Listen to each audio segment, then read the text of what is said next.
barahan ng pangunguhan ng kawayan. Pansa dito sa ilalim. Kaganda pa naman yung dulas mo. Dumi nga na. Dumi lang. Ito guys, oh, ito mo. Ang daming dumi. Makikita nyo, oh. Ayan. Kaya bago natin Gilid na buhusan ng tubig, kakayodin muna nung tabong mo yung lupa.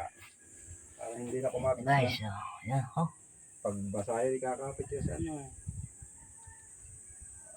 Tatak. Sa Tedo man, binibinta raw ay bago yung divine tie. Ayan Para guys. din yan. So, ito guys, ang nakuha nating basura sa loob ng baol. Bili ni Michael yun Ayan. ng bumili ng kaya, nahihirapan naman yun na magdadarat, hindi mapandar, sa galit dapat siya hindi ari kaya tinanong ko to sa may-ari niya ay. Sabi kaya ay baho kinapon niyo pa, ay hindi.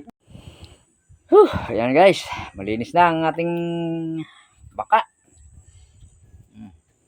Medyo na gumanda-ganda yung tanawin. Tapos ito na yung lambat dyan, kung susikulari ka kaya. Para maganda ng wabong hindi. Lilipat natin sa loob.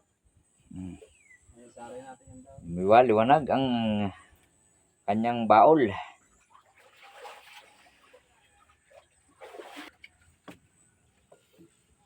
Ayan guys, dito sa uli, okay na rin.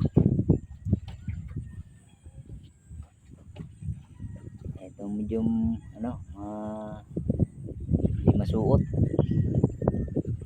Pero okay na. Maliwanag na ang paligid.